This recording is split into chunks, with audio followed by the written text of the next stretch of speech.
শুনতে থাকুন আজকের বিশেষ গল্প লাইট হাউস।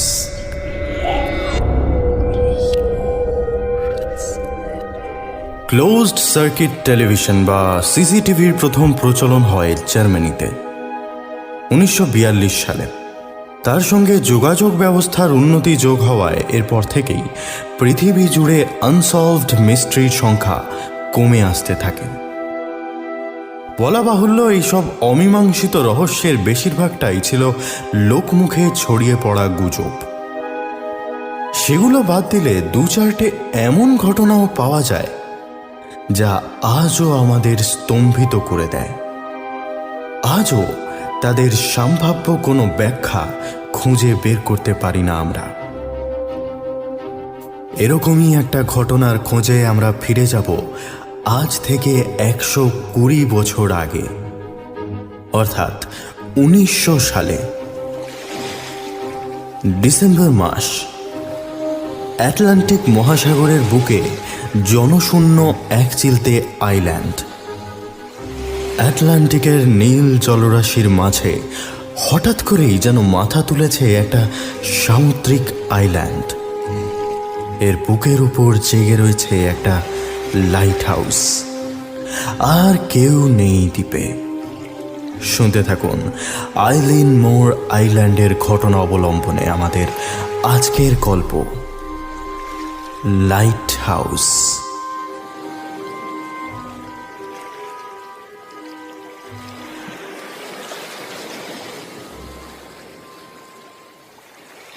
ফ্ল্যানেন আইলের বাকি দ্বীপগুলো পার করে আমাদের বোটটা এসে থামল আইলিন মোড়ের ল্যান্ডিংয়ের ঠিক সামনে। ছোট একটা লাফ দিয়ে বোট থেকে নামলাম আমি। মাথার উপরে সোজা তাকাতে আইল্যান্ডের একেবারে মাঝখানে জেগে থাকা লাইট হাউসের চূড়াটা চোখে পড়ল। জর্জ বোটটাকে পাথরের এক প্রান্তে বাঁধছিল এতক্ষণ। এবার সেও এসে দাঁড়ালো আমার পাশে। তার দিকে না তাকিয়েই বললাম, এ তো একেবারে নতুন লাইট হাউস মনে হচ্ছে। হ্যাঁ, একেবারেই নতুন, 2 বছর আগে তৈরি। তৈরি হওয়ার আগে কি ছিল এখানে? নাথিং। জর্জ ঘাড় নাড়ায়। বাকি আইল্যান্ডগুলোর মতোই ফাঁকা পড়েছিল। চারপাশে বহুদূর পর্যন্ত জল ছাড়া আর কিছু নেই বলেই 10 বছর আগে এনএলবি সিদ্ধান্ত নেয় একটা লাইট হাউস তৈরি করবে এখানে। তার তৈরি হওয়ার বছর দুয়েকের মধ্যেই তো এই ঘটনা। কথাটা সত্যি। এই আইলিন মোড় দ্বীপে দাঁড়িয়ে চারিদিকে তাকালে বিক্ষিপ্ত কয়েকটা ন্যাড়া আইল্যান্ড আর আটলান্টিক মহাসমুদ্রের সীমাহীন জলরাশি ছাড়া আর কিচ্ছু দেখা যায় না। আইল্যান্ডটাও একেবারেই ছোট, দৈর্ঘ্য প্রস্থ মিলে 1 কিলোমিটারের খানিক কম। কিছুটা পাথুরে জমি, চারপাশ ঘিরে থাকা সমুদ্র আর একটা 7 তলা উঁচু লাইট হাউস ছাড়া আর কিছুই নেই আইল্যান্ডে।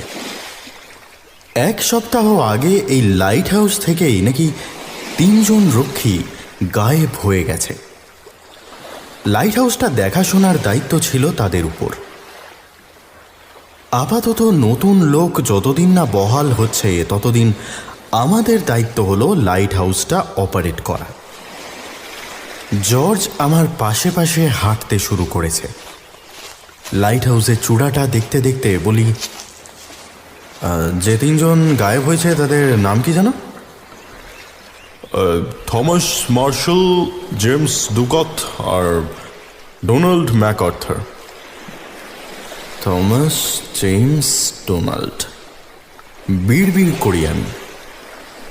এখানে আসার আগে নর্দার্ন লাইট হাউস বোর্ডের এক কর্তার কাছ থেকে গোটা ঘটনাটাই শুনেছি। সে ঘটনা যতটা চমকপ্রদ ততটাই রহস্যজনক। মনের মধ্যে পুরো ব্যাপারটা একবার গুছিয়ে নিলাম আমি। লাইট হাউসটা তৈরি হওয়ার পর থেকে মোট 4 জন লোককে সেটা দেখাশোনার দায়িত্ব দেওয়া হয়। গোটা দ্বীপে ওই 4 জন ছাড়া আর কোনো জনপ্রাণী থাকতো না। এই 4 জনের মধ্যে 3 জন দ্বীপেই থাকত।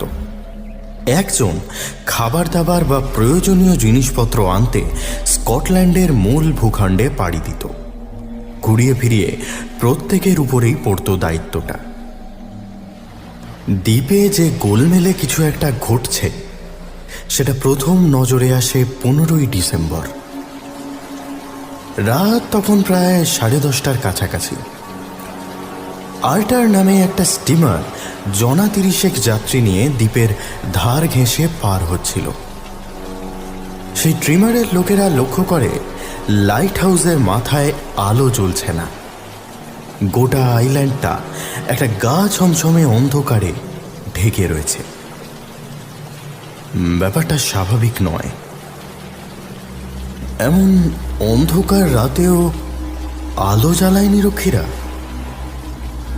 আলো যদি কোনোভাবে খারাপ হয়ে গিয়ে থাকে তাহলেও আইল্যান্ডের ল্যান্ডিংয়ে রক্ষীদের সাপ্লাই বক্স নিয়ে দাঁড়িয়ে থাকার কথা। স্কটল্যান্ডে ফিরে এসে নর্দার্ন লাইট হাউস বোর্ডকে ব্যাপারটা জানায় স্টিমারের লোকেরা। বোর্ড তখন ঘটনাটা খতিয়ে দেখতে জোসেফ মুর নামে এক রিলিফ কিপারের নেতৃত্বে হেসপারেস নামে একটা জাহাজ পাঠায়।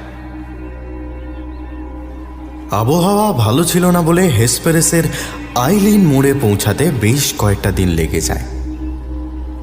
26শে ডিসেম্বর সকালে আইল্যান্ডে এসে লাইট হাউসের দিকে তাকিয়ে অবাক হয়ে যান ইয়োসেফ। লাইট হাউসের বাইরে যেখানে সবুজ পতাকা লাগানো থাকে সেখান থেকে পতাকা গায়েব। দূর থেকে জাহাজ আসতে দেখলে সেই জাহাজকে ওয়েলকাম করতে লাইট হাউসের রক্ষীদের বাইরে বেরিয়ে আসার কথা, অথচ গোটা আইল্যান্ডটা ফাঁকা, কোথাও কেউ নেই। সামনে পৌঁছে মুর দেখেন লাইট হাউসের দরজা বাইরে থেকে বন্ধ। সেটা খুলে ভিতরে ঢুকে কিপারদের কাউকেই খুঁজে পান না তিনি। জাহাজে ফিরে এসে আরও 2 জন লোককে নিয়ে আবার লাইট হাউসে ফিরে যান মুর। প্রাথমিকভাবে তাদের ধারণা হয়েছিল ঝড় জলের মধ্যে কোনোভাবে পাড় থেকে পিছলে সমুদ্রে পড়ে মৃত্যু হয়েছে 3 জনের। কিন্তু লাইট হাউসের ভিতরটা একটু খতিয়ে দেখতে কয়েকটা অদ্ভুত ব্যাপার চোখে পড়ে তাদের। মুর বুঝতে পারেন জলে পড়ে মৃত্যুর থিওরিটা অসম্ভব। তাহলে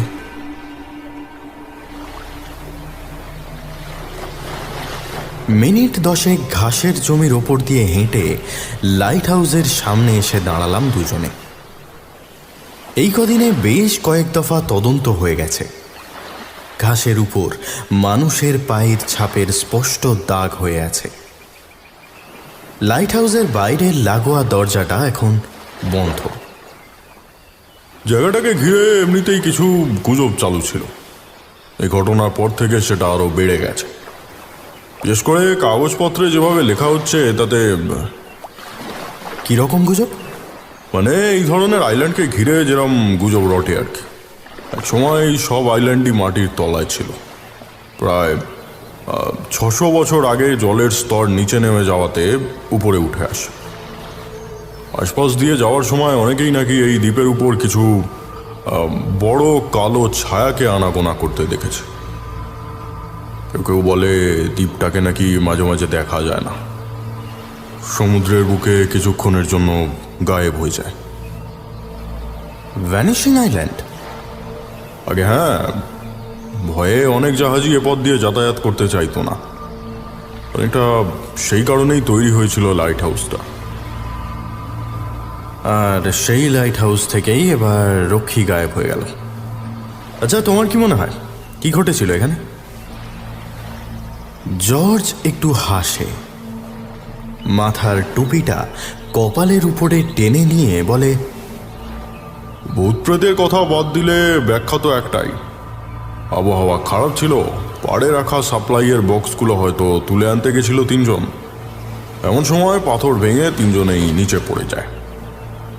বটে। আমি লাইট হাউসের দরজায় একটা হাত রাখি। এই ব্যাখ্যাটা ভূতপ্রেতের থেকেও বেশি আজগুবি। কেন? বলছি, আগে ভিতরে চলো। লাইট হাউসের বাইরের দরজায় বড় প্যাডলক ঝুলছে। পকেট থেকে চাবি বের করে খুলে ফেলে জর্জ। যে কোনো লাইট হাউসের একেবারে গোড়ার সঙ্গে লাগোয়া একটা ঘর থাকে, রক্ষীদের থাকার ঘর। ঘরের ভিতরের দিকে হেঁটে গেলে একটা সিঁড়ি চোখে পড়ে। সেই সিঁড়ি সাপের মতো পেঁচিয়ে সোজা উপরে ওঠে। সেটা ধরে উঠতে থাকলে ওয়াচ টাওয়ারে পৌঁছানো যায়। এখন রক্ষীদের ঘরের ভিতরে এসে দাঁড়িয়েছি আমরা। একই মাপের মোট 3টে ঘর। প্রথম ঘরটার ডান দিকে বাথরুমের দরজা। দরজার ঠিক উপরে ঝুলছে একটা ঘড়ি। আঙুল তুলে সেদিকে নির্দেশ করে বললাম, মুডের জবানবন্দি অনুযায়ী এ ঘরে ঢুকেই মুড লক্ষ্য করেন ঘড়িটা বন্ধ। 3:18 বেজে থেমে গেছে ঘড়িটা। এ থেকে কি প্রমাণ হয়? কিছুই না, নির্জন আইল্যান্ডে 3টে মানুষের তাড়াহুড়োর কিছু থাকতো না। ঘড়ি তেমন কাজে লাগার কথা না। যাই হোক, এদিকে তাকাও। উল্টো দিকের দেওয়ালে নির্দেশ করি আমি। অস্বাভাবিক কিছু চোখে পড়ছে? সেদিকের দেওয়ালে একটা হ্যাঙ্গারে 3টে জামা কাপড় ঝোলানোর হুক লাগানো। 2টো খালি, একটা থেকে ঝুলছে একটা অয়েল স্কিন। খারাপ আবহাওয়ায় বাইরে যেতে হলে অয়েল স্কিন গায়ে চাপানোটা রক্ষীদের কাছে বাধ্যতামূলক। অস্বাভাবিক কিছু তো। যদি খারাপ আবহাওয়ায় 3জনেই বাইরে যায় এবং আছড়ে পড়া ঢেউতে তাদের 3জনই সমুদ্রে গিয়ে পড়ে, তাহলে এখানে একটাও অয়েল স্কিন থাকার কথা নয়। একটা আছে, মানে অন্তত 1জন বাইরে যায়নি। মানে বলছেন 3জনের মধ্যে 2জন সমুদ্রে পড়ে মরেছে? তাহলে বাকি 1জন গেল কোথায়? আমি কিছুই বলিনি। কথাটা বলে আমি ভিতরের ঘরের দিকে এগিয়ে যাই। মুর ঘরে ঢুকে দেখেন টেবিলের উপরে অর্ধভুক্ত খাবার পড়ে আছে। বিছানার চাদরে মানুষের শোয়ার দাগ। ঠিক যেন ঘুম থেকে উঠে ব্রেকফাস্ট খেতে খেতে ভ্যানিশ হয়ে গেছে 3জন মানুষ। কোথাও কোনো মারপিট বা ধস্তাধস্তির চিহ্ন নেই। কেবল ঘরের ভিতর ঢুকে একটা বিশেষ কোণা নির্দেশ করি। ওই ফায়ার প্লেসটার সামনে একটা চেয়ার উল্টে পড়েছিল, যেন তাড়াহুড়ো করে উঠতে গিয়ে ওটা পড়ে গেছে। ফায়ার প্লেসের সামনে এগিয়ে যাই আমি। ম্যান্টেল পিসের উপরে রাখা ল্যাম্পটা পরীক্ষা করে বিড়বিড় করে বলি, ল্যাম্পটা সদ্য পরিষ্কার করে রিফিল করা হয়েছিল। চলো কাজে লাগা যাক।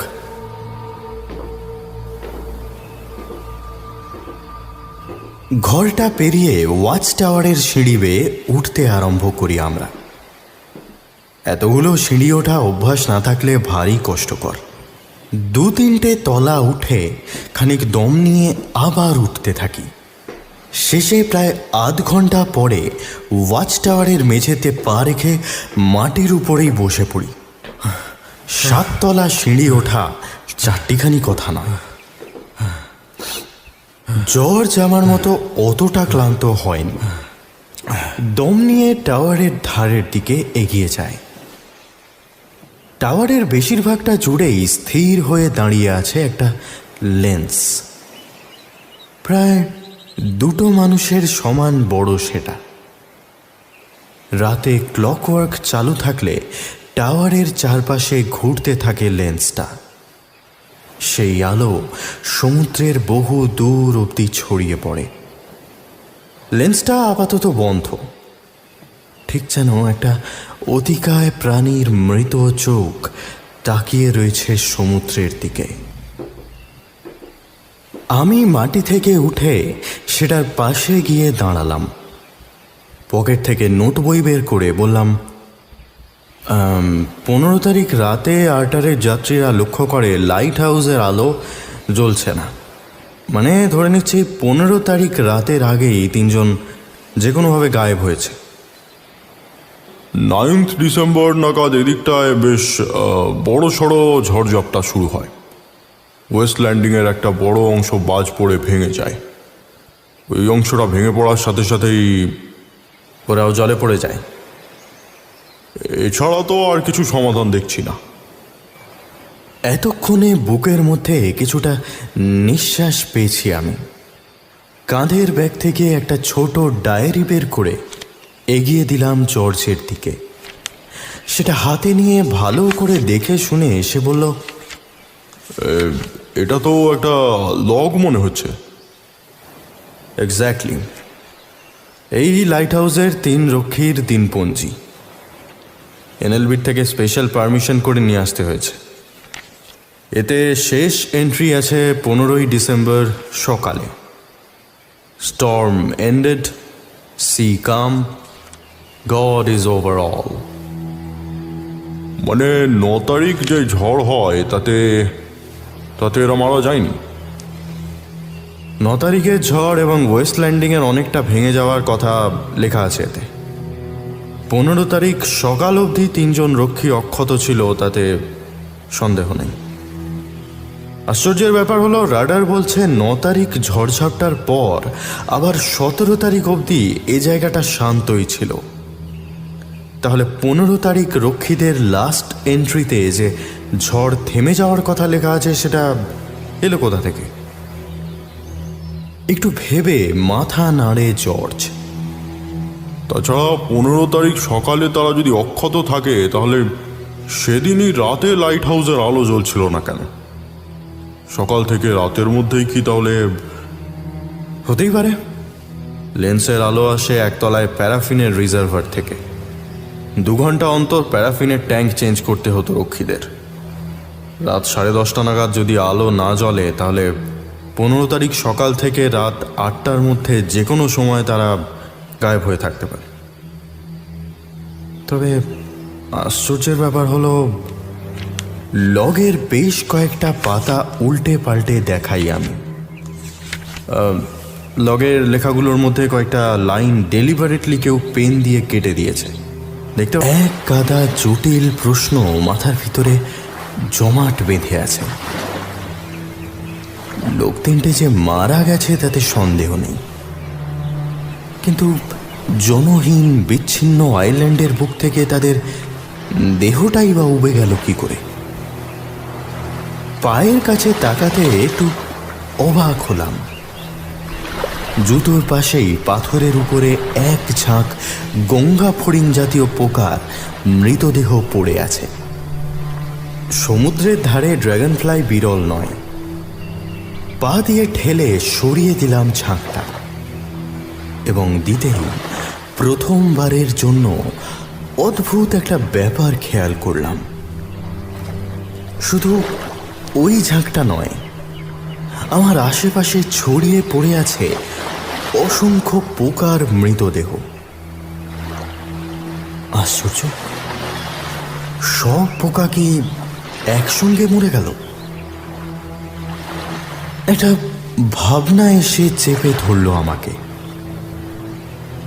কোনো ধরনের জীবাণু ছড়িয়ে পড়েছিল বাতাসে, তাতেই অসুস্থ হয়ে পড়ে 3 জন। না, তাহলেও তো সব হিসেব মিলছে না।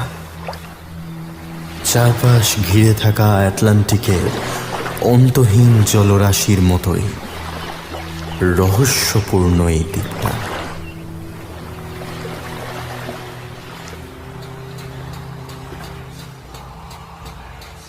সকালের সেই যান্ত্রিক শব্দটা এবার বেশ জোরে শুনতে পাচ্ছি। চারপাশ খেয়াল করে বুঝতে পারলাম একটা অন্ধকার সিঁড়ি দিয়ে নেমে চলেছি আমি। নিচের দিকটা অন্ধকার, পেছনে তাকিয়েও কিছু দেখা যাচ্ছে না। কোথা থেকে যেন মন্ত্র উচ্চারণের শব্দ আসছে, সঙ্গে সেই চলমান পাম্পের মতো যান্ত্রিক আওয়াজ। এ কোথায় এসে পড়েছি আমি? এক মনে নিচে নামতে লাগলাম।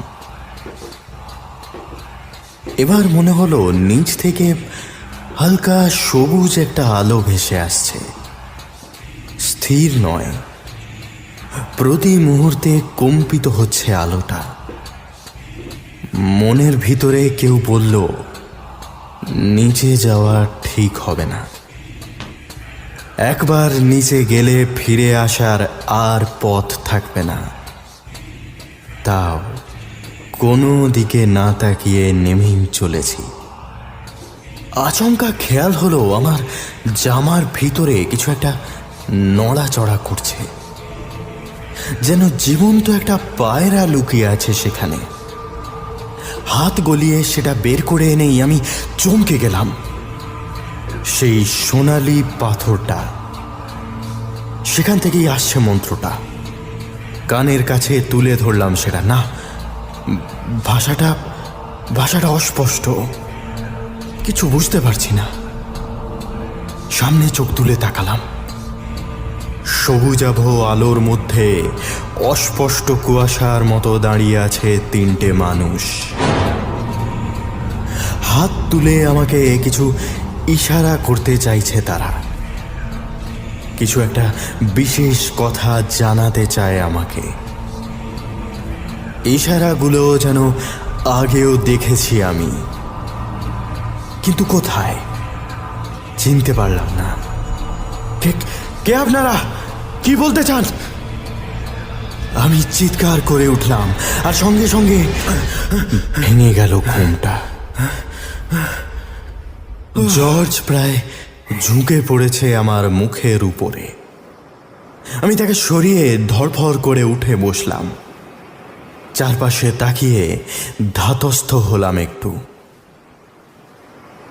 দুঃস্বপ্ন দেখার মতোই জায়গা বটে। স্মিত হেসে বলে জর্জ। দুকাতের লগেও দেখছি সেও মাঝে মধ্যেই দুঃস্বপ্ন দেখত। পাশের টেবিলে রাখা জলের গ্লাসটা তুলে নিয়ে একটু জল খেলাম। দম নিতে নিতে বললাম,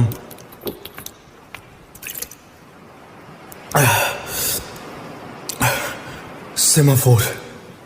মানে? জর্জ অবাক হয়ে তাকালো আমার মুখের দিকে। ফ্ল্যাগ সেমাফোর মানে শব্দ শোনা যায় না এমন দূরত্বে দাঁড়িয়ে থাকা দুটো মানুষের মধ্যে ব্যবহার হওয়া সাইন ল্যাঙ্গুয়েজ। দুহাতে দুটো পতাকা নানান রকমভাবে ধরে ইংরেজি বর্ণমালার 26টা অ্যালফাবেট বোঝানো হয় এতে। এখানকার রক্ষীরা দূরে দাঁড়িয়ে থাকা জাহাজের ক্যাপ্টেনের সঙ্গে এই সংকেতের ভাষাতেই কথা বলতো। আমার স্বপ্নে একটু থেমে জর্জের মুখের দিকে তাকিয়ে বললাম, এই সেমাফোরের ভাষাতেই ওরা কিছু কিছু বলতে চাইছিল আমাকে। কি বলছিল? মনে পড়ছে না। তিনজনের দুটো হাত আলাদা আলাদা অবস্থানে ছিল। সম্ভবত একটা শব্দ আমাকে জানাতে চাইছিল ওরা, কিন্তু সে ভাষা তুমি জানো? না, জানার কিছু নেই। একবার বলে দিলে তুমি নিজেও বুঝতে পারবে। ধরো, দুটো হাত কোমরের দুপাশে রেখে তুমি সোজা দাঁড়িয়ে আছো, অর্থাৎ তোমার শরীরটা যদি ঘড়ি হয় তাহলে 6:30 বাজে।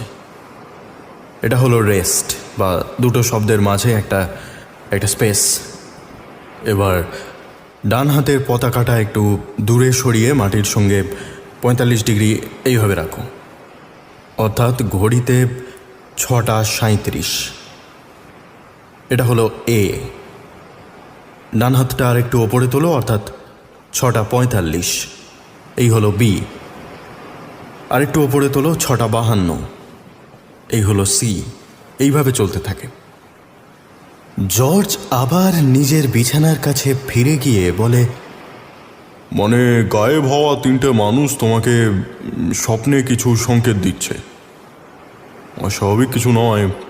15 তারিখের আগে অবধি থমাস মার্শালের বয়ানে কিছু গন্ডগোল দেখতে পাচ্ছি আমি। কীরকম গন্ডগোল? লগের পাতা উল্টে একটা বিশেষ জায়গা সামনে মেলে ধরে জর্জ। তারপর বলে, থমাস নিজে নাকি এই আইল্যান্ডে বেশ কয়েকবার বিড়ালের ডাক শুনতে পেয়েছিলেন। 12 তারিখ প্রবল ঝড়ঝাপটা শুরু হয়। মার্শাল লিখেছেন, সেই ঝড়ে ভয় পেয়ে ম্যাকআর্থার কান্নাকাটি শুরু করেন। এখানে 3টে ব্যাপার অস্বাভাবিক। 1, এই আইল্যান্ডে বিড়াল থাকা অসম্ভব। 2, 9 থেকে 17 তারিখ অবধি আটলান্টিকের এই দিকটায় কোনো ঝড় ছিল না। আর 3, ম্যাকআর্থার অভিজ্ঞ নাবিক, জীবনের বেশিরভাগটা তিনি সমুদ্রের উপরেই কাটিয়েছেন। সমুদ্রতল থেকে প্রায় 150 ফুট উঁচুতে সদ্য তৈরি হওয়া নিরাপদ লাইট হাউসে বসে সামান্য ঝড়ঝাপটার ভয়ে কাঁদবেন কেন? তাছাড়া শেষ দিকে দুকাত নাকি প্রচণ্ড চুপচাপ হয়ে গেছিলেন। দুটো মানুষের চারিত্রিক বৈশিষ্ট্য সম্পূর্ণ পাল্টে গেছিল। পকেট থেকে বের করে ঘড়ি দেখে নিলাম আমি। রাত প্রায় 3:30-এর কাছাকাছি। বিছানার পাশের খোলা জানলা দিয়ে আটলান্টিকের ঠান্ডা হাওয়া ভেসে আসছে শনশন করে, ঠিক যেন মানুষের গোঙানির শব্দ। সম্ভবত ঝড় আসতে চলেছে। সমুদ্রের ধারে জড়ো হওয়া কিছু গ্যানেট পাখির ডাক কানে আসছে। তাদের এক টানা চিৎকারে মনে হয় যেন একটা মৃতদেহ ভেসে এসেছে সমুদ্রের ধারে। একদিকে দেওয়ালে পিঠ রেখে বললাম, এমনও হতে পারে এই নির্জন দ্বীপে এতদিন থাকতে থাকতে লোকগুলোর মাথায় কিছু গোলমাল দেখা দেয়। তারপর 3 জনই সমুদ্রে ঝাঁপিয়ে আত্মহত্যা করে। লগ অনুযায়ী 15 তারিখের আগে অবধি কারো চুপচাপ হয়ে যাওয়া আর কান্নাকাটি করা ছাড়া আর কোনো মাথার ব্যামো তো দেখছি না। রাতারাতি 3 জন মানুষের মাথা খারাপ হয়ে গেল। 3 জন নয়, 2 জন। ধরো দুকাত আর ম্যাকআর্থার রাতের দিকে কোনো কারণে পাড়ের কাছে যায়। মার্শাল তখন ঘরের ভিতরেই ছিল। সে লাইট হাউসের জানলা দিয়ে দেখে একটা বড় ঢেউ আছড়ে পড়তে চলেছে আইল্যান্ডের উপর। সে দুকাত আর ম্যাকআর্থারকে ফিরিয়ে আনতে দ্রুত বাইরে যায়। তাড়াহুড়োতে চেয়ারটা মাটিতে পড়ে যায় আর অয়েল স্কিনটা পড়তে ভুলে যায়। যতক্ষণ সে পাড়ে পৌঁছায় ততক্ষণে ঢেউ এসে আছড়ে পড়েছে। 3 জনেই আটলান্টিকের বুকে হারিয়ে যায়। জর্জের মুখ দেখে বোঝা যায় কিছু একটা চিন্তায় ডুবে গেছে। একটা সিগারেট ধরিয়ে ঠোঁটের কোণায় আটকে রাখে। তারপর সেটা সরিয়ে নিয়ে বলে, এটা ছাড়া আর কোনো ব্যাখ্যা পাওয়া যাচ্ছে না। অথচ এটা মেনে নিতেও মন চাইছে না। পরে তো পাঁচিল তোলা নেই, সেখানে দাঁড়িয়ে দুটো অভিজ্ঞ লোক অত বড় একটা ঢেউ দেখতে পেল না। বিছানা থেকে উঠে জানলার ধারে গিয়ে দাঁড়ালাম আমি। জলো হাওয়ার ঝাপটা লাগলো মুখে। খানিক দূরে আটলান্টিকের জলরেখা শুরু হয়েছে। আইল্যান্ডের পাড় পেরিয়ে দিগন্তরেখা অবধি ঢেকে রয়েছে অন্ধকারে। লাইট হাউসের আলো এখন জ্বলছে। সেই আলো মাঝে মাঝে অন্ধকারের কিছুটা অংশ আলোকিত করে আবার সরে যাচ্ছে পেছনের দিকে। জমাট অন্ধকারের দিকে তাকিয়ে থাকতে থাকতে হঠাৎ চমকে পিছিয়ে এলাম আমি। পাটা সজোরে ঠুকে গেল বিছানার সঙ্গে। বিড় করে উচ্চারণ করলাম, জর্জ, জর্জ, জলের উপর কিছু একটা ভাসছে। কি ভাসছে? বুঝতে পারিনি। আলোটা পড়েই সরে গেল। পুরোটা ঘুরে আবার সামনে আসতে আরো মিনিট খানেক লাগবে আলোটার। আমি দ্রুত দরজার দিকে এগোতে এগোতে বললাম, আমি একটা বোট নিয়ে গিয়ে দেখছি, তুমি এখানটায় দাঁড়াও। একা যাবে? দুজনে একসঙ্গে যাওয়া ঠিক হবে না। আর প্রশ্নের অপেক্ষা না করে বাইরে বেরিয়ে এলাম আমি। সমুদ্র এখন শান্ত। তার ক্লান্ত ঢেউ ভাঙার শব্দ মোটেই ভয় দেখায় না। পাথুরে জমিটা এক দৌড়ে পেরিয়ে এসে পাড়ের কাছে চলে এলাম। সিঁড়ি বেয়ে নিচে নেমে আসতেই পাড়ে বাঁধা ছোট বোটটা চোখে পড়ল। লাফিয়ে সেটার উপরে নেমে দড়িটা খুলতে লাগলাম। এতক্ষণে আলোটা আবার আমাদের সামনের দিকে পড়তে চলেছে। মুখ তুলে জলের ঠিক সেই জায়গাটায় তাকালাম। আলোর রেখা ঘুরে চলে গেল সামনে দিয়ে।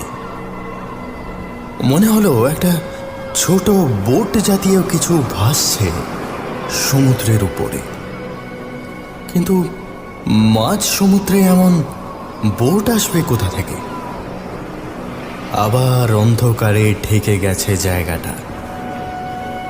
আমি 7-5 না ভেবে দাঁড় বাইতে লাগলাম। জলের ছলাৎ ছলাৎ আওয়াজ আসছে। একটু আগে পাড়ে ভিড় করা গ্যানেটগুলো এখন ডাকাডাকি থামিয়ে দিয়েছে।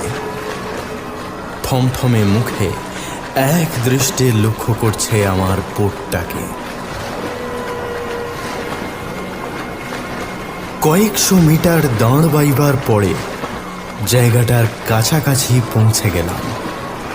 হাত নিজে থেকেই থেমে গেল। ছোট একটা ডিঙি ভাসছে জলের উপরে। সেই ডিঙির একেবারে ধারে আমার দিকে পেছন করে বসে আছে একটা লোক। সমুদ্রের গভীরে এক মনে তাকিয়ে আছে সে, যেন কিছু দেখার চেষ্টা করছে। কে আপনি? লোকটা কোনো উত্তর দিল না। আমি আরো খানিকটা দাঁড় বেয়ে ডিঙির কাছে পৌঁছে গেলাম। আটলান্টিকের এত গভীরে এত রাতে সামান্য একটা ডিঙি নিয়ে এত দূর আসা সম্ভব নয়। তাহলে এ লোকটা এখানে এলো কি করে? আপনি এখানে কি করে এলেন? কে আপনি? আমার বুকের ভিতরে অচেনা স্পন্দন শুরু হয়েছে।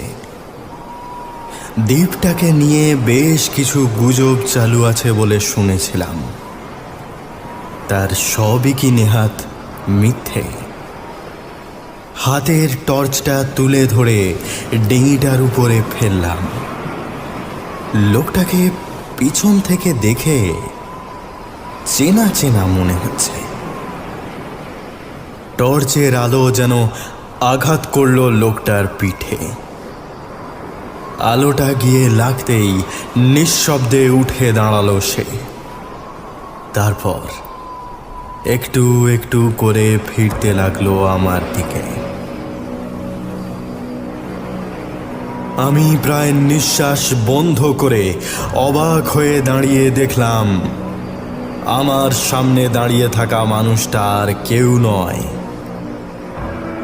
আমি নিজে। আমার মুখোমুখি দাঁড়িয়ে আর একটা আমি। এ কি অবিশ্বাস্য দৃশ্য! আমি চোখ কচলে আবার মুখ তুলে তাকালাম। না, কোনো ভুল নেই। ডিঙিটায় দাঁড়িয়ে থাকা মানুষটার সঙ্গে আমার কোথাও কোনো তফাৎ নেই। যেন জলের উপরে একটা অলৌকিক আয়নার সামনে এসে দাঁড়িয়েছি। কে আপনি?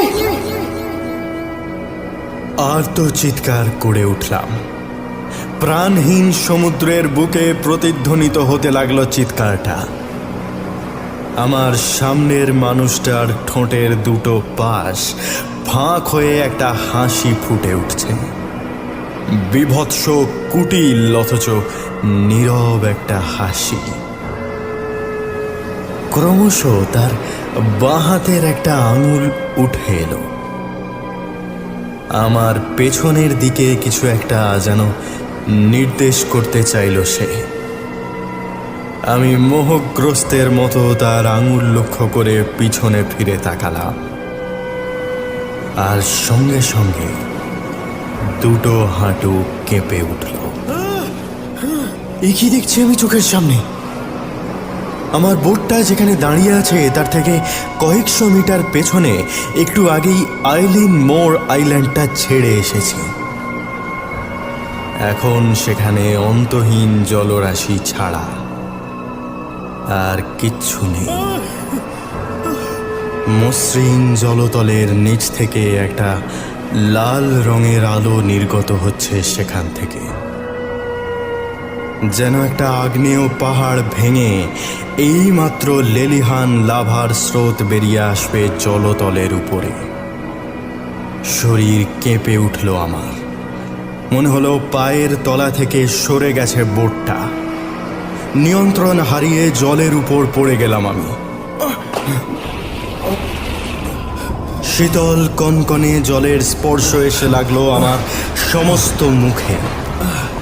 জ্ঞান হারাতে হারাতেও কোনো রকমের সামলে নিলাম নিজেকে। দুহাতে সাঁতরে উঠে এলাম জলের উপর। না, আবার দেখা যাচ্ছে আইল্যান্ডটা। তার একেবারে মাঝখানে মাথা তুলে দাঁড়িয়ে আছে লাইট হাউস। আমি চারপাশে তাকালাম। জলের উপরে আমার বোটটা ছাড়া আর কিচ্ছু নেই এখন। কসরত করে বোটের উপরে উঠে এলাম। সমস্ত শরীর ভিজে চুপচুপে হয়ে আছে। মাথার ভিতরটা ভার হয়ে আছে অসম্ভব, যেন হাজারটা মৃত পোকা হঠাৎ করেই জেগে উঠেছে আমার খুলির ভিতর। বড় করে কয়েকটা নিঃশ্বাস নিতে মনটা শান্ত হলো। চারিদিকে তাকাতে মনে হলো কোথা থেকে যেন আলো আসছে। নিচে তাকাতেই দেখলাম সেই সোনালি রঙের পাথরটা এতক্ষণ আমার পকেটেই ছিল। জলে পড়ে একটা মিহি আভা বেরিয়ে আসছে সেটা থেকে। সেই সঙ্গে ছোট ছোট রেখা ফুটে উঠছে সেই আভার গায়ে, যেন সরু পেন্সিল দিয়ে কেউ ছবি আঁকছে জলের উপরে। দ্রুত সেটা জল থেকে তুলে নিলাম আমি। সঙ্গে সঙ্গে মিলিয়ে এলো আভাটা। সেটা পকেটে ঢুকিয়ে পেছন দিকে আবার বোটটা চালিয়ে নিয়ে চললাম। লাইট হাউসের আলো এখন আমার মাথার উপর দিয়ে দূরে গিয়ে পড়েছে। সেই আলোর ছটাতেই কিছু প্রশ্নের উত্তর পরিষ্কার হয়ে উঠছে মাথার ভিতরে। অবশ্য বেশিরভাগটাই এখনো অস্পষ্ট। বোটটা বেঁধে ল্যান্ডিংয়ে উঠে এলাম আমি। দ্রুত পা চালিয়ে পৌঁছে গেলাম লাইট হাউসের দরজার কাছে। এতক্ষণে হাওয়ার প্রবাহ এতটাই বেড়ে উঠেছে যে আমার ভিজে জামা শুকিয়ে খটখটে হয়ে গেছে। ঝড় আসতে চলেছে, অ্যাটলান্টিকের বুনো সামুদ্রিক ভয়াবহ ঝড়। দরজা ঠেলে ভিতরে ঢুকতেই জর্জকে চোখে পড়ল। সে উদ্বিগ্ন মুখে তাকিয়ে আছে আমার দিকে। একটু এগিয়ে এসে জিজ্ঞেস করলো, কি হলো? কি ছিল ওখানে? উত্তর, কয়েকটা প্রশ্নের উত্তর। আমি পকেট থেকে বের করে পাথরটা এগিয়ে দিলাম তার দিকে। একটা বড় কাঁচের পাত্র জোগাড় করে তার ভিতরে রাখো এটাকে। কি এটা? ইউনাই লুমেনের পাথর। সেটা কি? ল্যাটিনে ইউনাই লুমেন মানে চাঁদের আলো। রাতের জ্যোৎস্না শুষে নিয়ে ধরে রাখতে পারে এই পাথর। জলে গিয়ে পড়লে সেই সমস্ত জ্যোৎস্না গলে বেরিয়ে আসে পাথরের গা থেকে। সেই তরলের গায়ে চোখ রাখলে চাঁদের আলোয়, অর্থাৎ রাতে ঘটে যাওয়া অতীতের সমস্ত ঘটনা চোখের সামনে দেখতে পাবো আমরা। কিন্তু এসব তো মিথ। একটু আগে অবধি তাই ধারণা ছিল আমার। এতক্ষণে একটা বড় কাঁচের জারে জল ভর্তি করে পাথরটা ফেলে দিয়েছে জর্জ। আবার ফুটে উঠতে শুরু করেছে সেই সরু রেখাগুলো। একটু পরেই এই দ্বীপে ঘটে যাওয়া সমস্ত ঘটনা সিনেমার দৃশ্যের মতো স্পষ্ট হয়ে উঠবে আমার চোখের সামনে। একটু পিছিয়ে এসে মাটির উপরেই বসে পড়লাম। মুখ দিয়ে অজান্তেই একটা শব্দ বেরিয়ে এলো। হায় ভগবান, কি হলো? আমার দিকে ফিরে জিজ্ঞেস করলো জর্জ। স্বপ্নে ওই তিনটে মানুষ ঠিক কোন ভঙ্গিতে দাঁড়িয়েছিল মনে পড়েছে আমার। একটা ছোট কাগজ টেনে নিয়ে তার উপর পেন্সিল বুলাতে লাগলাম আমি। তিনটে মানুষ, তিনটে বর্ণ মনের ভিতরে স্পষ্ট হয়ে ফুটে উঠছে ছবিটা। এক হাতে মাথা চেপে ধরে দ্রুত চালালাম অন্য হাত। প্রথম জনের ডান হাতটা সোজা নিচে, বাঁ হাতটা কোমরের একটু পাশে। জি, দ্বিতীয় জনের দুটো হাতই শরীরের ডান দিকে। ঘড়ির কাঁটায় যেন 9টা বাজতে 10। ও পরের ছবিটা আর বলে দিতে হলো না। ডান হাত নিচে নামানো, বাঁ হাত সোজা মাথার উপরে। ডি। গড! চিৎকার করে উঠল George. Storm ended, sea calm, God is over all. লগের শেষ এন্ট্রিটা মনে মনে বলে উঠলাম আমি। দেবতা! আমাদের বুঝতে ভুল হয়েছিল জর্জ। মার্শাল এখানে যে দেবতার কথা বলেছেন সে আমাদের চেনা কোনো দেবতা নয়, আদিম দেবতা। মানে কে সে? আমি উঠে দাঁড়িয়ে বলতে থাকি। ইউনাই লুমেনের পাথরটা দেখেই বোঝা উচিত ছিল আমার। এ পাথর কোনো স্বাভাবিক জগতে থাকতে পারে না। পিছন ফিরে জর্জের দিকে এগিয়ে আসি আমি। আটলান্টিকের উপরে এই আইল্যান্ডগুলো তৈরি হয়েছিল জলের তলায় থাকা আগ্নেয় পাহাড় থেকে অগ্নুৎপাতের ফলে। জল বেয়ে উঠে আসা লাভা জলতলের উপরে উঠে ঠান্ডা হয়ে সৃষ্টি করেছিল এই দ্বীপগুলো। আটলান্টিকের নিচে আগ্নেয় পাহাড়ের অনেকগুলো সম্পর্কেই এখনো মানুষ কিছু জেনে উঠতে পারেনি। জলের অতল গভীরে ঠিক কোথায় তারা আছে, কিভাবে আছে, সে সম্পর্কে কোনো ধারণা নেই আমাদের। বহু আধুনিক যন্ত্রপাতি দিয়ে চেষ্টা করেও তাদের খোঁজ পাইনি আমরা। কিছু বিজ্ঞানীদের ধারণা তাদের আমরা খুঁজে পাই না, কারণ তারা আছে অজ্ঞাত কোনো মাত্রায়, 11th ডাইমেনশনে। কিন্তু সেখানে থাকলেই তাদের খুঁজে পাবো না কেন আমরা? নিচে পড়ে থাকা কাগজটা তুলে নিই আমি। ধরো আমাদের এই লাইট হাউসটা যার মধ্যে আমরা আছি, এটা কোন ডাইমেনশনে আছে? থার্ড। এটা যদি 2Dতে থাকতো, মানে সেকেন্ড ডাইমেনশনে থাকতো, তাহলে কেমন দেখাতো? কাগজে আঁকা ছবির মতো। এবারে ভাবো, ওই আঁকা ছবির মধ্যে আমাদের খুঁজে পাওয়া যেত কি? দুদিকে ঘাড় নাড়ে জর্জ। যেত না। কোয়ান্টাম ফিজিক্স বলে স্পেস, টাইম আর এনার্জি, এই তিনটে জিনিসই গোটা মহাবিশ্ব জুড়ে সংকুচিত হয়ে আছে। তুমি যত বেশি মাত্রায় যেতে পারবে তত জট ছাড়িয়ে নিজের আসল রূপ দেখাতে থাকে সে।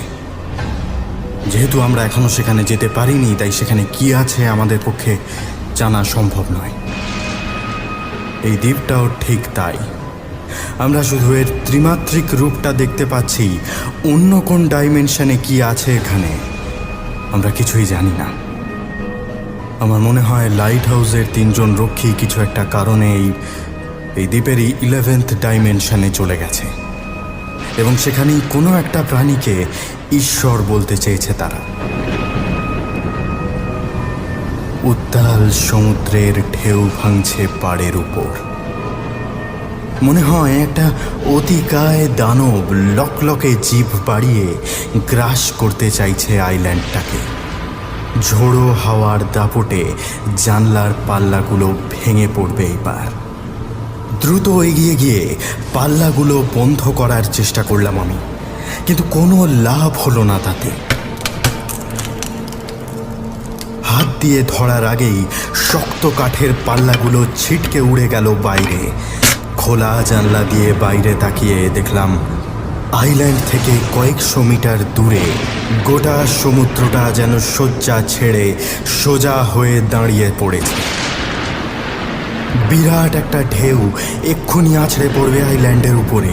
গোটা আইল্যান্ডটাই হয়তো ডুবে যাবে অতল জলের তলায়। হায় ভগবান, এমন এমন ভয়াবহ ঝড় আমি আগে দেখিনি।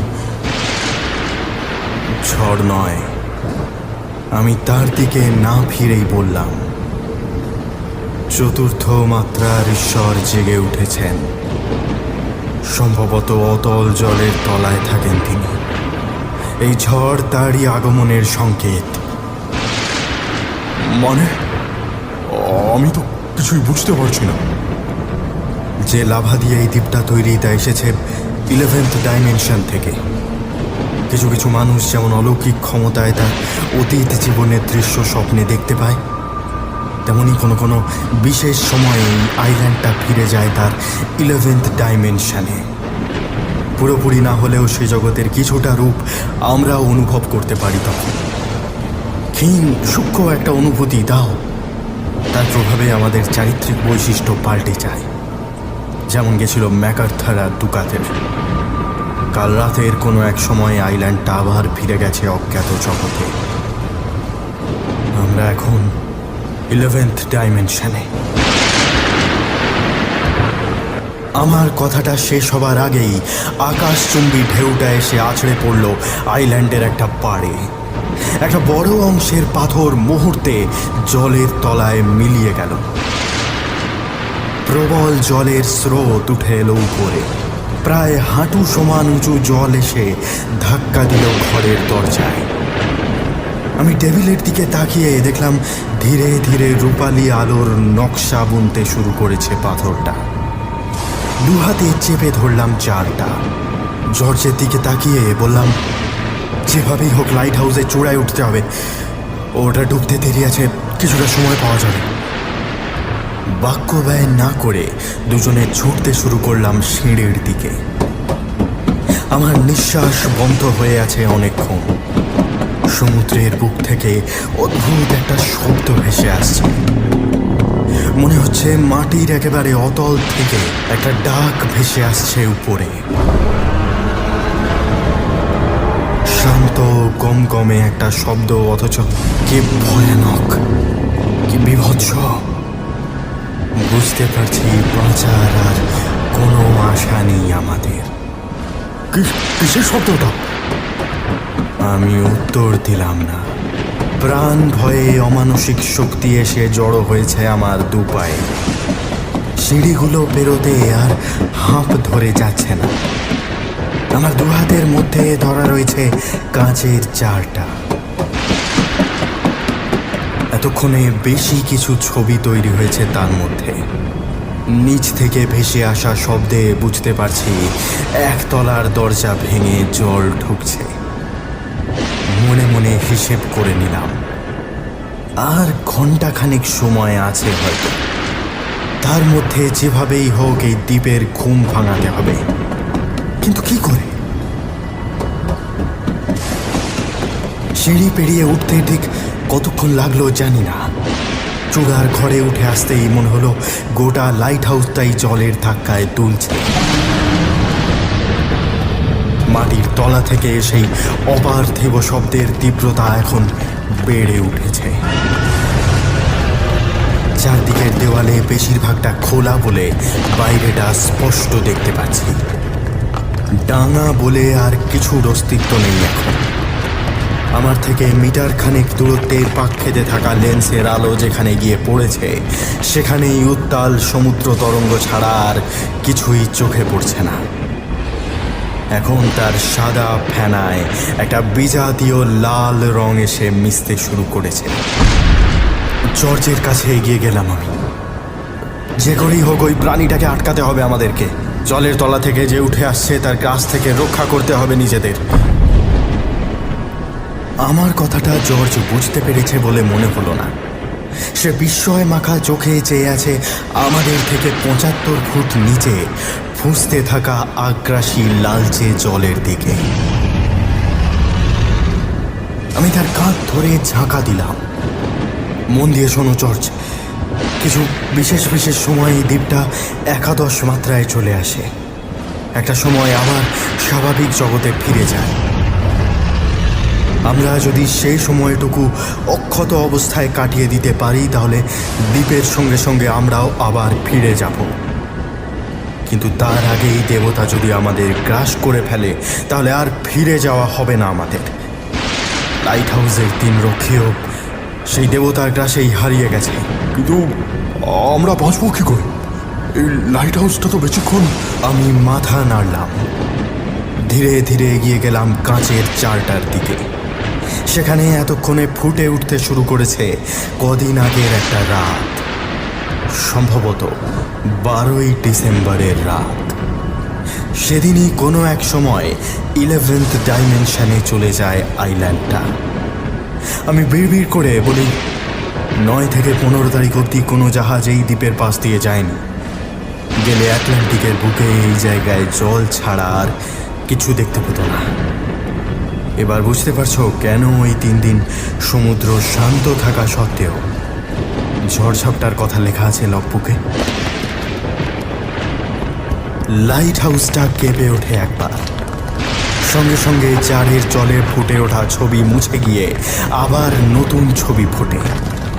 14 তারিখের রাত, জলের তলা থেকে লাল রঙের কিছু একটা উঠে আসছে উপরের দিকে। ছবি ঝাপসা হয়ে আসে, লাল রংটা ধীরে ধীরে কালোতে পরিণত হয়। একটা অন্ধকার ছায়া ঢেকে ফেলে আইল্যান্ডটাকে। একটু একটু করে ঝড়ের দাপট কমে আসে। আমি পাশ থেকে জর্জের গলা শুনতে পাই, Storm ended, sea calm, God is over all. জারের ভিতরে এবার অস্পষ্ট কিছু লেখা ফুটে উঠতে শুরু করেছে, লগের হারিয়ে যাওয়া এন্ট্রিগুলো। চাঁদের আলোয় বসে সারাদিনের বিবরণ লিখে রাখত রক্ষীরা। কাঁপা কাঁপা 2জন মানুষের হাতের লেখা ফুটে উঠল আমার চোখের সামনে। আজ সমুদ্র থেকে আবার ডাক ভেসে ঈশ্বর আমাকে ডাকছেন। সমুদ্রের গভীর থেকে প্রকৃত রূপ দেখতে মনে চাইছে। কয়েক পলকের জন্য অনুভব করতে পেরেছি উপেক্ষা করতে পারবো না, ঈশ্বর আমাদের ডাকছেন। এরপর আবার হাতের লেখা পাল্টে গেছে। সম্ভবত পরের এন্ট্রিগুলো মার্শালের। দুঘাত আর ম্যাকার্থারের পাগলামি বেড়ে উঠছে ক্রমাগত। যে কোনো সময় সমুদ্রে গিয়ে ঝাঁপ দিতে পারে ওরা। মাঝে মাঝেই পাগলের প্রলাপ বকতে বকতে ছুটে যাচ্ছে সমুদ্রের দিকে। ওদের অয়েল স্কিন পরিয়ে রেখেছি, ঝড় জলের মধ্যে কখন বাইরে বেরিয়ে যায়। গোটা আইল্যান্ডটা জুড়ে কিছু ঘটে চলেছে যেন। এসব কথা লগে লিখে রাখা ঠিক হচ্ছে কিনা জানি না। মনে হচ্ছে অন্য কোনো জগতে এসে পড়েছি। কোনোভাবে যদি কাউকে জানানো যেত। মুক্তির কোনো উপায় নেই। ওরা দুজনেই বদ্ধ উন্মাদ হয়ে গেছে। মাটির তলা থেকে আওয়াজ আসছে, কিছু একটা উঠে আসছে উপরে। না, আমার মনের ভুল সব। এসব কারোর হাতে পড়লে সে আমাকে পাগল হবে আমাকেও। দৃশ্য আবার পাল্টে যায়। 15 তারিখ রাত, লাইট হাউসের দরজা খুলে ছুটে বেরিয়ে আসে 2জন। দুজনের গায়ে অয়েল স্কিন। একসঙ্গে ছুটে যায় আইল্যান্ডের পাড়ের দিকে। আইল্যান্ডকে ঘিরে জমে থাকা মেঘ ক্রমশ চঞ্চল হয়ে ওঠে, যেন এতক্ষণের ঘুম ভেঙে জেগে উঠেছে সে। কালো রঙের মেঘটা ধেয়ে আসে 2জনের দিকে। সেটা লক্ষ্য করে 2জনে 2টো হাত হাওয়ায় তুলে এগিয়ে যায় সেই মেঘের দিকে। আইল্যান্ডের একদিকের পাড় বরাবর ছুটে গিয়ে বাইরে ঝাঁপিয়ে পড়ে তারা। তার আগেই তাদের গ্রাস করে মেঘটা।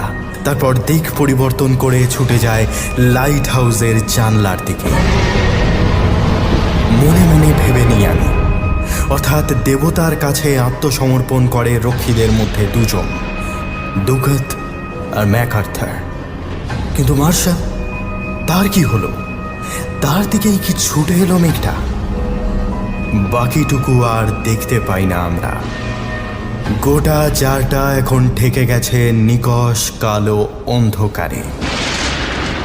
সবটুকু আলো শেষ করে নিভে গেছে সবুজ রঙের পাথরটা। একটা তীব্র ঝাপটায় আমরা গিয়ে পড়লাম ঘরের এক কোণে, যেন মাটি থেকে উপড়ে এসেছে লাইট হাউসটা। এতক্ষণ যে শব্দটা মাটির তলা থেকে উঠে আসছে বলে মনে হচ্ছিল, এবার সেটা আসছে আমাদের পায়ের ঠিক নিচ থেকে। লাইট হাউসের গা বেয়ে উঠে আসছে সে। এখনো তাকে দেখতে পাইনি আমরা। একটু পরেই চারদিকের খোলা ওয়াচ টাওয়ারের সামনে উঠে এসে লেন্সের আলো ঢেকে ফেলবে সে। আমাদের বাঁচতেই হবে জর্জ, যে করে হোক। এই আতঙ্কের মুহূর্তে দ্রুত কিছু ভাবনা খেলে যাচ্ছে আমার মাথায়। এমন কি ঘটে যাতে চেয়ারটা ঘরের মেঝেতে উল্টে পড়ে যায়? তারা কি বাঁচতে চাইছিল কোনোভাবে? না, ভেবে বের করতেই হবে যেভাবেই হোক। জর্জের আর্তচিৎকার কানে এলো। সেটা ছাপিয়ে লাইট হাউসের ঠিক বাইরেটায় একটা আকাশ ফাটানো আর্তনাদ, যেন গোটা আটলান্টিক মহাসমুদ্রটাই কোনো জীবিত দানবের রূপ নিয়ে আছড়ে পড়ছে লাইট হাউসের উপরে। আকাশের বুক থেকে নেমে আসছে হিলহিলে সাপের মতো কিছু প্রাণী, যাদের গা বেয়ে ঝরে পড়ছে খয়েরি গলিত ধাতুর মতো কোনো তরল। হিংস্র ভয়ানক একটা বাঁশির ভিতর দিয়ে ঝড়ের বাতাস বইছে। বুঝলাম, আদিম দেবতা আমাদের শরীরের খুব কাছে উপস্থিত হয়েছেন। একটু পরেই আমাদের গ্রাস করবেন তিনি। এই মৃত্যু আতঙ্কের মধ্যেও একটা ব্যাপার মনে পড়ে গেল আমার। সেদিন পাথরের খাঁজে খাঁজে অসংখ্য গঙ্গা ফড়িংয়ের মৃতদেহ চোখে পড়েছিল। প্রায় 6 মিলিয়ন বছর ধরে পৃথিবীতে আছে তারা। মানুষের থেকে ঢের বেশি অভিযোজন হয়েছে তাদের শরীরে। বিবর্তিত পরিবেশে বেঁচে থাকার অনেক বেশি শক্তি প্রকৃতি দিয়েছে তাদের। কি সেই বিবর্তন? কে মারল তাদের? কিসের রহস্য এখনো ভেদ করতে পারেনি মানুষ? এক ডাইমেনশন থেকে অন্য ডাইমেনশনে যাবার একমাত্র রাস্তা কি? মুহূর্তে উত্তরটা ভেসে উঠল মাথার ভিতর। মৃত্যু। ডাইমেনশন পরিবর্তিত হলে গঙ্গা ফড়িংয়ের শরীর নিজেই নিজেকে শেষ করে ফেলে।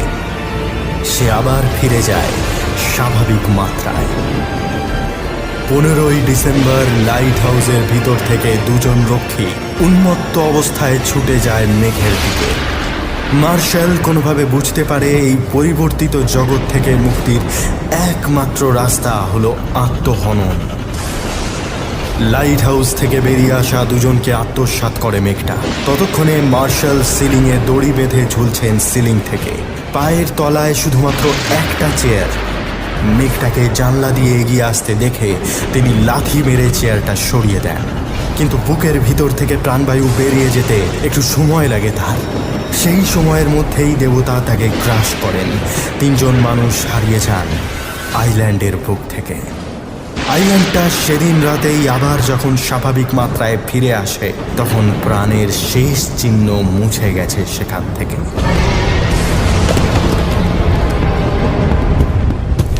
একদিকের দেওয়ালে হাত রেখে সোজা হয়ে উঠে দাঁড়াই আমি। দুটো হাঁটুতেই অসহ্য যন্ত্রণা। এখানে ঝুলন্ত দড়ি নেই, ফাঁকা রেলিং টপকে ঝাঁপিয়ে পড়া যেত, কিন্তু লাইট হাউসের গা বেয়ে উঠে আসছে আদিম দেবতা। লাফিয়ে তার হাত থেকে বাঁচার উপায় নেই। একটা মাত্র উপায় আছে এখন। অন্ধকার আটলান্টিকের উপর একটাও আলোর বিন্দু নেই। আকাশ থেকে সমস্ত তারা মুছে গেছে। যে বীভৎস রূপ ধারণ করেছে রাতের আকাশ, তার কোনো প্রতিচ্ছবি পড়ছে না জলের উপরে। একটা মাত্র আলো জ্বলছে এখনো, আমাদের লাইট হাউসের লেন্সটা। এখনো উজ্জ্বল হলদে আলো যতদূর পারছে ছড়িয়ে দিচ্ছে সেটা। জর্জের মাটিতে শুয়ে থাকা শরীরটাকে এক হাতে ধরে রেলিংয়ের সামনে গিয়ে দাঁড়ালাম। তারপর একটা ছোট লাফে আঁকড়ে ধরলাম লেন্সটাকে। সহস্র সূর্যের আলো এসে ঝাঁপিয়ে পড়লো আমার পিঠে। যন্ত্রণায় চিৎকার করে উঠলাম আমি। মহাসমুদ্রের বুকে এখনো আগের মতোই গিয়ে পড়ছে আলোর বৃত্তটা। এখন সেই বৃত্তের মাঝে একটা মানুষের ছায়া, দুহাত দুদিকে প্রসারিত, তার আমার ছায়া। জর্জ বন্ধ চোখ খুলেই ডুকরে একটা চিৎকার করে উঠল। কি করছো? পুড়ে মরবে তো। শুধু এই জগতে, দ্বীপটা আবার তৃতীয় মাত্রায় ফিরে গেলে আমরাও বেঁচে উঠব। সেখানে এখনো মরিনি আমরা। পাগলের প্রলাপে সব। পেছনোর চেষ্টা করছিল জর্জ। রেলিংয়ের ধারের একটা ইট খসে পড়ল তার পায়ের নিচ থেকে। তার শরীরটা টাল সামলাতে না পেরে গড়িয়ে গেল নিচের দিকে। কোনো রকমে হাত দিয়ে একটা ধার খামচে ধরল সে। আর ঠিক সেই মুহূর্তে তার শরীরের পাশ দিয়ে একটা দৃশ্য চোখে পড়ল আমার। মৃত্যুর মুখে দাঁড়িয়েও সে দৃশ্য আমার বুকের ভিতর রক্ত শূন্য করে দিল। অন্ধকারের ভিতরে একটা জীবন্ত অস্তিত্ব, ঘন লাল রঙের একটা শরীর, একটা অতিকায় অন্তত ফুট 40 কুমিরের মতো দেহ। সেই দেহ থেকে বেরিয়ে এসেছে অসংখ্য সুরের মতো ডানা। সেগুলো সাপের মতো এগিয়ে দিয়ে বারবার উপরে উঠে আসার চেষ্টা করছে সে। এক পলকের জন্য তার চোখ দুটো এসে পড়ল আমার চোখে। খাঁজ কাটা সরীসৃপের মতো চোখ।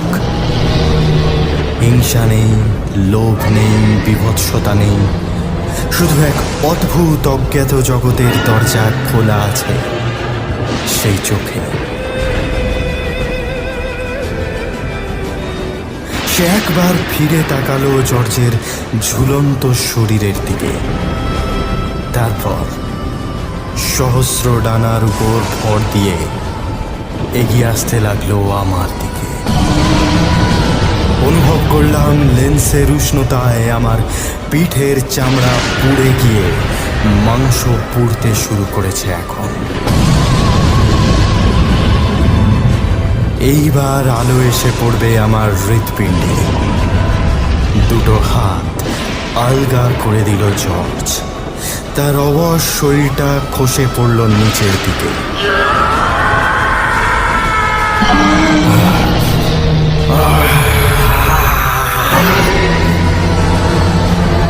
মিহি বাঁশির শব্দটা এখন আকাশ ফাটিয়ে বাজতে শুরু করেছে। আমি চোখ বন্ধ করে নিলাম। বাঁশির শব্দের সঙ্গে এবার শুনতে পাচ্ছি ডানা ঝাপটানোর আওয়াজ। সে এসে দাঁড়িয়েছে আমার সামনে।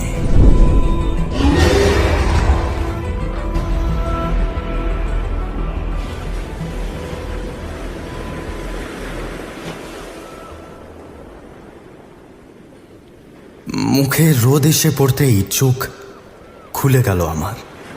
সঙ্গে সঙ্গে উঠে বসে পড়লাম। সকাল হয়েছে। লাইট হাউসের খোলা বারান্দা দিয়ে উপরে ঘন নীল আকাশ চোখে পড়ছে। সমুদ্রের ঢেউয়ের শব্দ কানে আসছে। আবার কি তবে ফিরে এসেছি নিজেদের জগতে? এর মাঝে কতটা সময় কেটে গেছে কে জানে। আমার শরীরের ঠিক পাশেই স্থির হয়ে দাঁড়িয়ে আছে লেন্সটা। সমুদ্রের নীলচে জলের রং তার গায়ে, ঠিক যেন একটা ঘোলাটে চোখ। চারপাশে তাকাতেই দেখলাম টাওয়ারের একটা অংশের ইট খসে গেছে।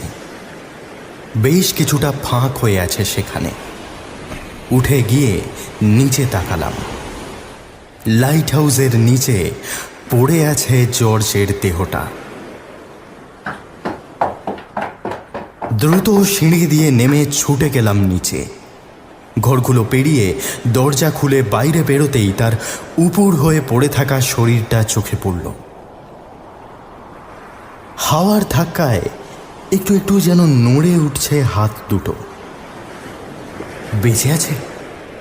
তার সামনে গিয়ে দাঁড়িয়ে এক হাতে ঠেলা দিলাম তাকে। জর্জ, জর্জ, শুনতে পাচ্ছ আমার কথা? বার তিনেক ডাকার পর চোখ মেলে আমার দিকে তাকালো সে। বোকার মতো তাকিয়ে রইল কিছুক্ষণ। পর মুহূর্তে আতঙ্কের ছাপ খেলে গেল তার মুখে। উঠে বসে বলল, কাল কাল রাতে। আমি তাকে অভয় দিলাম, ভয়ের কিছু নেই, বিপদ কেটে গেছে। চারপাশটা ঠাউর করতে লাগলো সে। আমি তার পাশে বসে পড়ে বললাম, এর মাঝে দিন দিনে কেটে গেছে। এই কদিনে কোনো স্টিমার বা জাহাজ এখান দিয়ে গেলে লাইট হাউসে আলো জ্বলছে না বলে হয়তো রিপোর্ট করবে আবার। তবে ততক্ষণ অপেক্ষা করা যাবে না, বেরোতে হবে আমাদের। কোথায় যাবে? শুনেছি পাশেই কিছু কোরাল আইল্যান্ড আছে, ডিঙি করে সেখানে গিয়ে উঠবো আপাতত। ওখানে ভয়ের কিছু নেই। মাথায় একটা হাত দিয়ে বসেছিল জর্জ। মুখ তুলে বলল, পুরো ব্যাপারটা এখনো বিশ্বাস হচ্ছে না আমার। 11th dimension. পকেট থেকে বের করে একটা সিগারেট ধরালাম আমি। তার ধোঁয়া বাতাসে ছড়াতে ছড়াতে বললাম,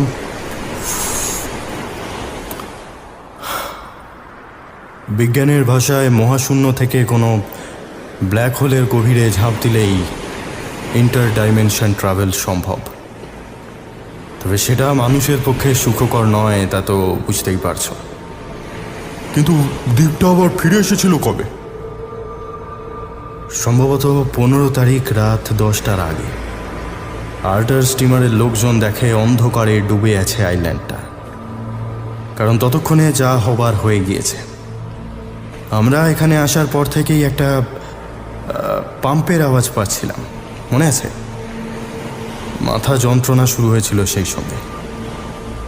সে সময়ই আইল্যান্ডটা আবার ডাইমেনশন চেঞ্জ করছিল।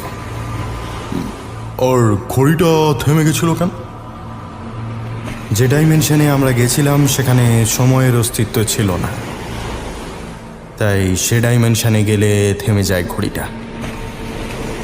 জর্জ এগোতে চাচ্ছিল, কি মনে হতে ফাঁকা ফ্ল্যাগ স্টাফটা দেখিয়ে বলল, আর পতাকাটা গেল কোথায়? ওটা সম্ভবত 17 তারিখ থেকে যে ঝড় শুরু হয় তাতেই উড়ে যায়। আটলান্টিক মহাসমুদ্রের কোনো এক কোনায় পড়ে আছে হয়তো। মিনিট 10 মধ্যে জিনিসপত্র নিয়ে ঘর থেকে বেরিয়ে আসি আমরা। স্টোররুম থেকে 5টা সবুজ রঙের পতাকা এনে তার একটা ফ্ল্যাগ স্টাফে আটকে দিয়েছি এর মধ্যে। বাকি 4টে হাতে নিয়ে পাড়ের কাছে এসে দাঁড়ালাম দুজনে।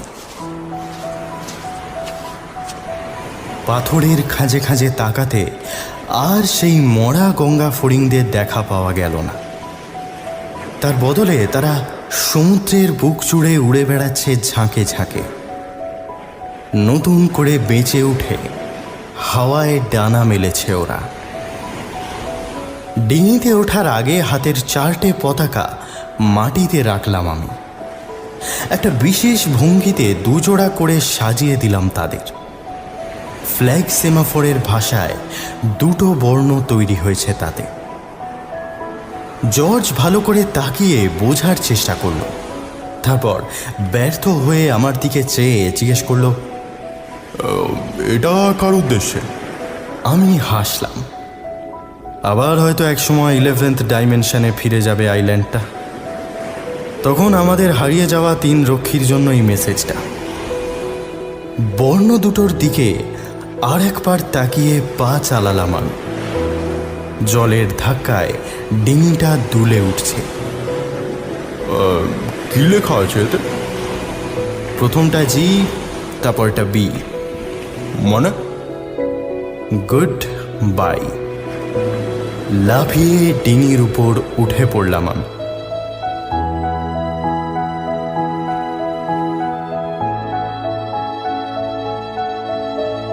1901 সালে 3 জন অভিজ্ঞ রক্ষীর রহস্যময় অন্তর্ধানের পরে 1971 সালে আইলিন মোর লাইট হাউসকে সোলার পাওয়ার ব্যবহার করে স্বয়ংক্রিয় করে দেওয়া হয়। কোনো জীবিত মানুষ আর থাকে না সেখানে। আজও রোজ রাতে অ্যাটলান্টিকের সেই নির্জন দ্বীপে লাইট হাউসের লেন্সে আলো জ্বলে ওঠে।